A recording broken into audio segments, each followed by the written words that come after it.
दिल्ली के उत्तम नगर की रहने वाली करिश्मा शर्मा ने अपने ससुराल से मानसिक, शारीरिक, आर्थिक रूप से प्रताड़ित होकर संबंधित थानों व CWC में शिकायत पत्र दिया, लेकिन उनकी कहीं सुनवाई नहीं हुई। उल्टा थाने से CWC के चक्कर लगाते लगाते थक गई।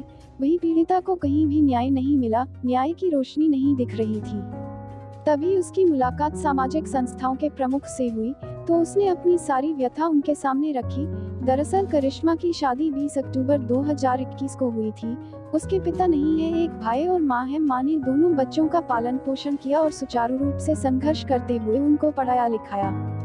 करिश्मा सिंगापुर में जॉब करती थी, तभी उसकी शादी की बात हिमांशु डेमला से चली। लड़के ने पसंद कर लिया, लेकिन करिश्मा ने शादी के लिए मना कर दिया था। इसके बावजूद लड़का इसके पीछे पड़ गया और अंत में हारकर करिश्मा ने शादी के लिए हाँ कर दी। गीता कॉलोनी के रहने वाले हिमांशु डेमला पुत्र रामचंद्र डेमला के साथ 16 जून को मेट्रो रेस्टोरेंट में रुका हुआ।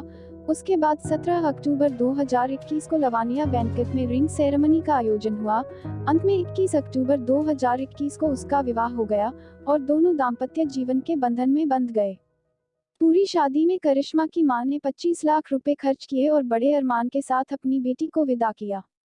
कुछ दिनों तक सब ठीक ठाक चलता रहा, लेकिन इसके बाद हिमांशु डेमला ने अपना रंग दिखाना शुरू कर दिया। करिश्मा ने बताया कि पूरा परिवार उसे मानसिक रूप से प्रताड़ित करने लगा और हिमांशु उसके साथ अप्राकृतिक रूप से संबंध बनाता था, जिससे उसे असहनीय पीड़ा हुआ करती थी। वह सब कुछ बर्दाश्त करती रही कि उसका दाम्पत्य जीवन बचा रहे, लेकिन ससुराल वालों को मंजूर नहीं था। सास ससुर जेठ जेठानी सभी उसको प्रताड़ित करते थे। करिश्मा ने कहा कि उसके ससुर जेठ पति ने मिलकर सभी जगह CCTV कैमरा लगा दिया।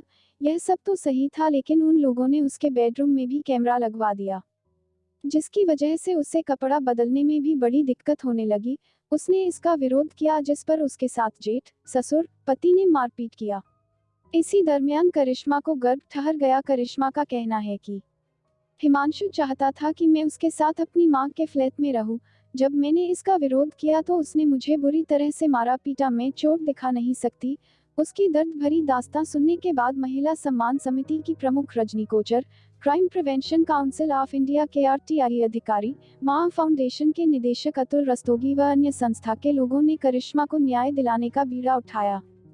उसी के मद्देनजर करिश्मा को न्याय दिलाने के लिए जंतर मंतर पर प्रदर्शन करते हुए धरना दिया, लेकिन केंद्र शासित प्रदेश व नई दिल्ली के मुख्यमंत्री अरविंद केजरीवाल के कानों में जूं तक नहीं रेंगी।